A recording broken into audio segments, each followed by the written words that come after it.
for tapping, they must have a circumference of 45 cm or more and a bark thickness of 7 to 8 mm. The tree girth must be measured to plan how many tapping panels can be marked out. For trees grown from clones, girth must be measured 100 cm above the ground. For trees not grown from clones, girth must be measured 50 cm from the ground. Depending on the type of tree, at either 50 cm or 100 cm above the ground, place a rope around the tree trunk and measure 1 cm at the bends of the rope to allow for 2 cm between the tapping panels on the tree. Use a permanent marker to mark 1 cm from the ends and the bends of the rope. Wrap the rope back around the tree and mark the tree based on the markings on the rope.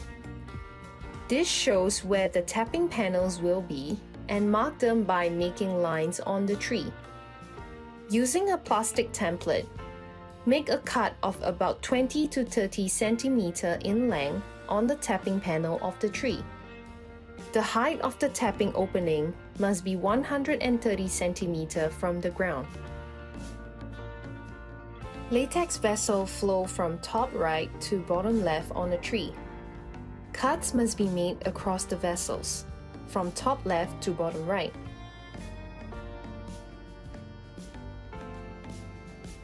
A tapping angle of 45 degrees, measured by folding a piece of paper, cuts diagonally across the latex vessel to provide maximum flow of latex out of the tree. The tilt angle of the downward drag panel is 30 degrees and the upward panel is 45 degrees. To mark a tapping panel, start at the top point of each tapping panel, about 130 cm from the ground. Use a plastic template to draw lines at a 30-degree angle on the tree using a permanent marker. Measure 2.25 cm between the lines and mark them out to the bottom of the tapping panel.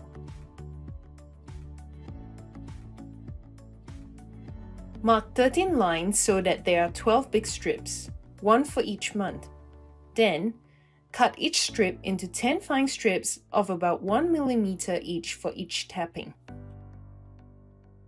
There are two types of tapping knives. The downward tapping knife, which is convex, is used to tap down the panel for young trees. The upward tapping knife, which is concave, is used to tap up the panel for older trees. Maintain a tapping depth of 1 mm. Tap till a maximum depth of 6 to 7 mm, as tapping beyond this limit will damage the cambium of the tree. The latex cup serves to prevent latex to be wasted. Use a good quality cup so that the coagulated latex can be easily emptied during collection. Place the latex cup 15 cm from the gutter. Use a wire cup ring to hold the cup to the tree. A tapping gutter drains latex into the latex cup. The gutter should be affixed at the bottom of the tapping incision and 15 cm from the latex cup. The gutter must be 2.5 cm wide and 8 cm long. The rubber tree needs 2 days to fill its latex vessels.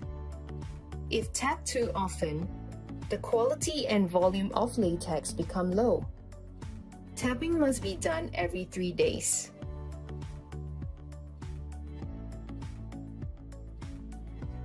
For young trees aged 5 to 15 years, tap downwards with the panel facing a north-south direction to avoid direct sunlight. For a tree with girth of about 45 cm, there must be 2 panels with 2 cm spacing between them. A convex downward tapping knife must be used, and stimulants are not required.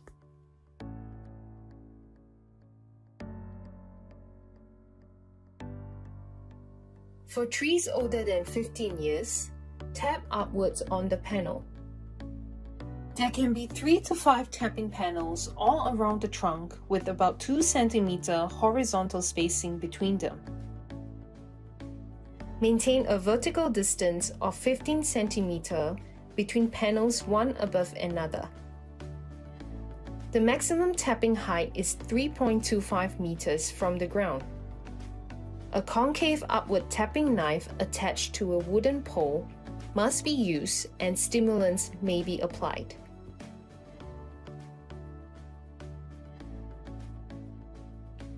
When applying stimulants, ensure that you wear gloves for your personal safety.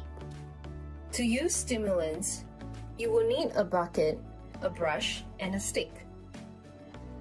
Dilute 500 milliliters of stimulant in 1 liter of warm water in the bucket and stir it with a stick. Apply it using a brush directly into the tapping incision. Remove any dried latex from the incision before applying so that the stimulant can seep into the latex vessels. For upward tapping, the stimulant must be applied just above the tapping incision. Refer to graphical table showing which days to perform tapping and